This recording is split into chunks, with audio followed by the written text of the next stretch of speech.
Okay, good morning from Solent Airport again. Alex speaking. Today, I'm going to take you out in the van on a morning inspection. So I was going to flip the camera around now, and I'll talk to you as we go around as to the things that I'm kind of looking out for as we head about. Alright, so you should be looking out the front of the van now. And off we go. So we start off at the control tower and the tower dispersal. And I'm having a quick look at the grass parking area we've got in front of the control tower. That's our flying school just there, one of our resident flying schools. Just checking the aircraft as well, make sure there's obviously no obvious damage to them. You know, really look at that during strong winds and things like that, but always have a quick glance over them as we head out. Dispersal's all nice and FOD free, looks tidy. So we're going to head on up. I've got an airband radio and a ground radio with me in the van, so if you hear that go off, just means that there's traffic operating in the local area. It's just for me to keep an eye on what's going on as I head around. But at the moment I've got no traffic to affect, so we're going to head straight up the runway to start with.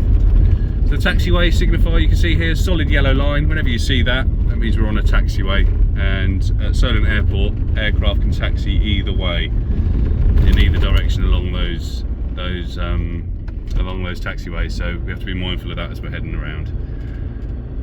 As you'll see, the yellow line end, we enter what we call the starter extension. Due to housing being built in relatively close proximity to the runway after the Navy left the site, the threshold of 05 had to move, so it's moved up. You'll just see the numbers coming into view now. It's moved up to this location, whereas before it was much further back. That's just to do with safety and aircraft coming into land. You can't have obstructions within close proximity to a runway, so the threshold had to move. But the starter extension can be used for departures, so aircraft can line up on that and use that to make the runway slightly longer for when they depart. As you see, we're just heading straight up runway 05 at the moment, so we're doing this around about 20 miles an hour is fast enough for me to have a good look at the runway both sides, make sure there's nothing on the surface that could affect aircraft FOD wise. If there is, we'd stop and pick it up, obviously. There's little bits of grass, but that's to be expected. We're not too concerned about that. We're also looking at the surface condition in terms of dampness. You can see that we've got a little bit of rain coming through. Nothing too bad. There's no standing water on the runway, just some damp patches. So let's turn the windscreen wipers on now as well, so we can continue seeing okay. Where are we? There we go. Yeah, so we do the runway first. The reason I like to do the runway first is if for whatever reason, if I break down or if I get caught having to do a job before I can get back to the tower, at least I know the runway's clear. So yeah, the rain's coming down a bit heavier now. Yeah, these showers are coming through. As we're coming up towards the end of the runway now, you'll see numbers 2, 3 come into view, marking the 2, 3 threshold, and then we'll turn off and start looking at some of the other manoeuvring areas. You'll see the leading lines start as soon as the 2, 3 numbers finish from the taxiways. Initially we're going to head down Delta Taxiway. Blimey, it is coming down a bit heavier now, look at this. Again, taxiway's looking nice and clean. I'm checking the signage as we go as well, and that all looks fine. You'll see there are some weeds on the taxiways as we go around. They were treated last week. You may have seen one of my other videos with the contractor we had come in to do that. So those will die, they'll be gone in a week or two. That process will be complete and they've just disappeared. We're heading into what we call the GA hangars here, and this is one of the first kind of builds that Fairham did when they took over the airport, when they bought the place. These are really nice hangars inside, fairly basic. All the doors are manual, but they open with your little finger. They're that good. But there's no kind of facilities within. They are just basic hangars.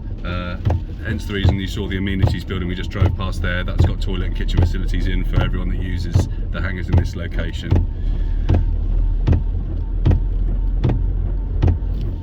And that's it. You see that rain shower's already come through. Yeah, it was strange, very fast. So we're continuing on up now. As we're heading up Delta, you can now see the front of the whole point. So aircraft taxiing out would obviously have to hold at this location before they're allowed to line up. That's just to make sure that spacing is adequate for them to depart safely. But we've got no traffic on frequency, so we're going to head straight round to Echo Taxiway. The grass cutter's done a great job with the grass, you can see, nicely cut. Heading round to Echo again, you can see the weeds on the surface there that we treated last week. They won't be here for much longer, they will all disappear. And Echo Taxiway, you'll notice that the taxiway is nice and wide, and this used to be a runway. So when the Navy were here, they operated off 3 runways, which gives you 6 runways in essence, because you can use each runway in either direction. Resurfacing of 0523 runway, which we inspected first thing, that cost well over £1 million, I think about £1.5 million. So it's very expensive to maintain the surface to a suitable condition. So instead of spending that money upgrading all 3 runways, you tend to just focus on one and just make sure you have one decent surface. And 0523 is our longest runway as well, so that's why that was kind of maintained. So now this runway has been turned into a taxiway and a dispersal. You'll have seen the business hangars on the left hand side there we've just driven past. And these are your kind of deluxe hangars inside there. It's got all powered doors. You've got, there's one of our fire vehicles just coming into view there. You've got powered doors, you've got kitchen facilities, toilets, everything like that, all within there. And I think some of the companies that have leased those hangars have built their own mezzanine floors and everything like that with office space and bits and pieces. But that's what we call our business hangars, because businesses tend to operate from them. You can see the weeds that have come through that we treated last week, pretty bad down this stretch. As I say, now they've been treated, they will all disappear. I know the council are in short fine of sorting out all the resurfacing works that need to be done along the airport, so all this will be rebanded, I think, or resurfaced depending on what they decide to do.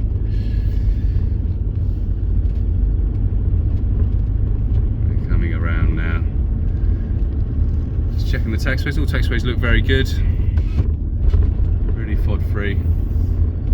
If you do see me suddenly dart out the van and disappear, it's just because I'm going to grab a bit of rubbish or something that I've seen. And we're heading round now. What used to be the southeast dispersal. Still got a few hangars left down here.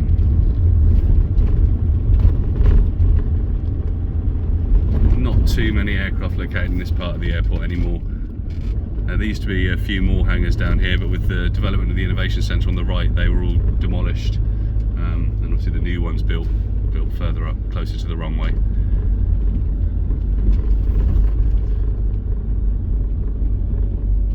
And I'm going around, I'm checking the fence line as well, just making sure we're all secure. Any access points I also check. You'll see a little gate come into view shortly. I'm just checking that that's closed and secure, yep. We'll continue heading round. Got one of the most secure perimeters for a GA airfield in the UK, I think. I think the police put that up when they were based here running the place. They put the perimeter fence in. It's a pretty good standard for an airport of our size.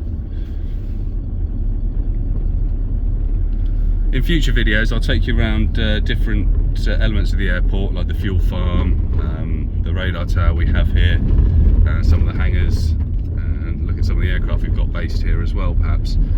But for now, I'm just going to do a broad overview as we head round, just giving you an idea about the kind of things we look for during the morning inspections. So we're heading back round and back up Echo Taxiway now.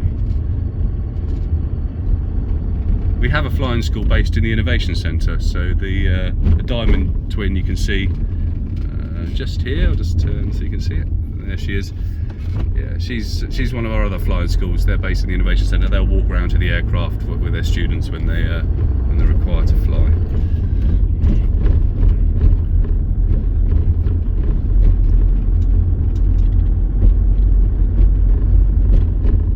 So again, just showing the width of this surface we have here that's now been turned into a taxiway and a dispersal for those business hangars on the right. And the fuel farm's just on the right hand side. We're just driving past that now. We'll do a video on the fuel farm in the future, to take you around that facility, show you what the guys do in the morning as well.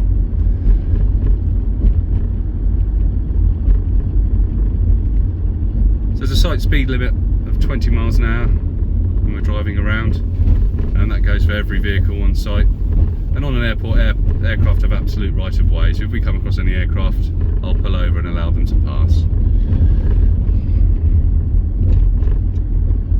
So coming back up to the Echo 1 hold.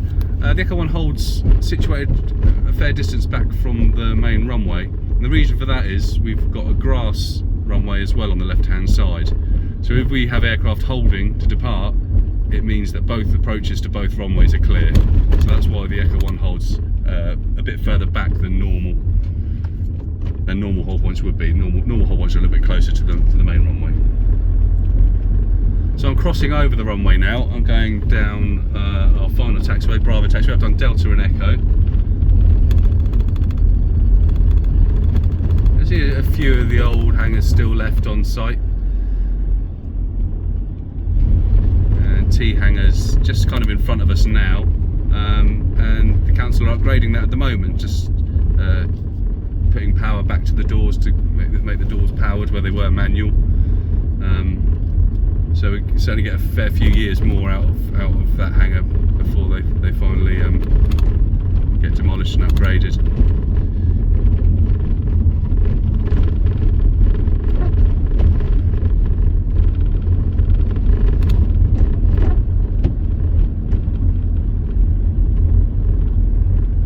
All taxiways are under the resurfacing plan that the council are coming up with. Eventually, all the surfaces will be either resurfaced or rebanded, just to keep them nice and serviceable. I'm just going to head down Charlie Taxiway now. This is our intersection taxiway, so it's about around halfway up the runway. We use it mainly for aircraft to vacate the runway. Generally, aircraft need less distance to land than they do to depart. Occasionally, you might get aircraft departing up from here, but it tends to only be like little microlights or flex wings, things like that. All other aircraft obviously much prefer to have runway in front of them and behind them when they're departing. Not much use having runway behind you. So yeah, mainly used for vacating aircraft. Just gets them off the runway a lot quicker than having to taxi all the way to the end. When we've got a lot of aircraft in the circuit or multiple aircraft inbound, we can only allocate the runway to one aircraft at a time. So even if the other aircraft's right up near the far end and about to vacate, we still can't allocate the runway to the aircraft behind. So an intersection taxiway like Charlie really helps us out, because it means we can get aircraft off fairly quickly, so we can allocate the runway to the aircraft behind.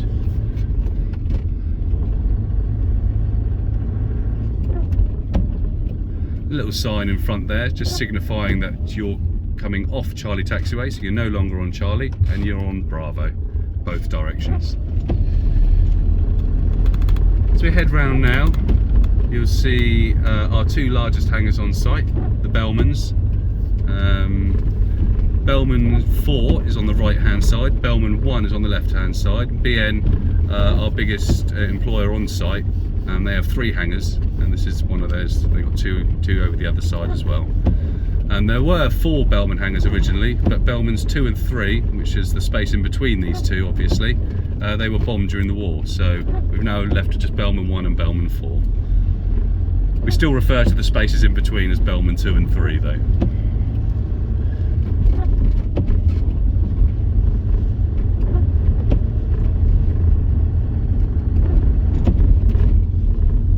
See a little fox in the distance there, you might just pick him up. You just see him running across the taxiway there, he's in the grass now. We're not too concerned with foxes. Foxes are very intelligent. They'll stay out the way during the day. Certainly when the traffic starts picking up, they'll just go into their burrows. We won't see them again until early evening when everything quietens down again. So they're not too much of a concern to us. If we do see them out and about whilst we're operating, then the guys will drive them off, just to keep them away from the manoeuvring areas, but generally we don't really have a problem with them. Okay, you can just hear the radio going off in the van there. It's just aircraft operating in the local area. I don't think they're inbound, I think they're just transiting, but we've got no one in the tower. We don't open for another 10 minutes. I'm heading back now. Heading back now to speak to them when we open at 9 o'clock local.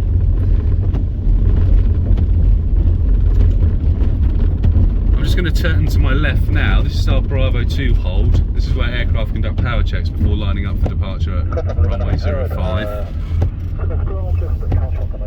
And you can see again, if you look at the width of this was the third runway originally. So you had almost like a triangle design, which most MOD airfields used to be built in a kind of letter A or triangle design. Basically allows you to operate off any runway dependent on the wind conditions. Obviously when you depart, you want the aircraft heading into wind. When you're landing into wind, you don't want a tailwind. So the more runways you have, the more options you have if the wind changes. So that's why this one's nice and wide, because again it used to be the third runway when the Navy were here, the shortest of the three, and now we use it as a taxiway. And you'll see the Coast Guard hangar just in front of us to the right there is their dispersal as well, and they've got exclusive use really of Foxtrot. We don't use it as a taxiway the opposite side, just this side of the runway we use as a taxiway.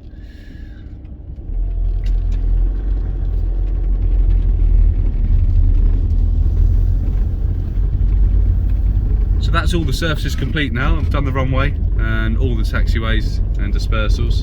So I'm going to head back across to the control tower now, ready to open up in about 8 minutes time. And that rain's still coming down.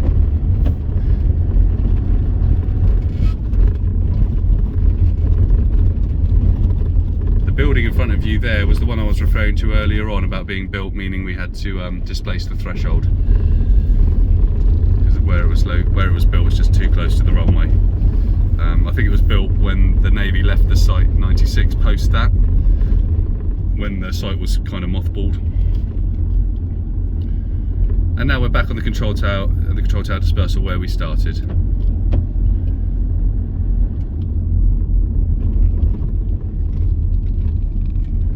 This is where all our visitors will come to when they land. They'll come to our parking area. We've got a cafe and restaurant facilities and everything on site in the control tower. So yeah, everyone tends to come and park down here, and we're only a 5-minute walk from the beach as well. So a lot of pilots will just walk on down to the local area because we're so close to the sea.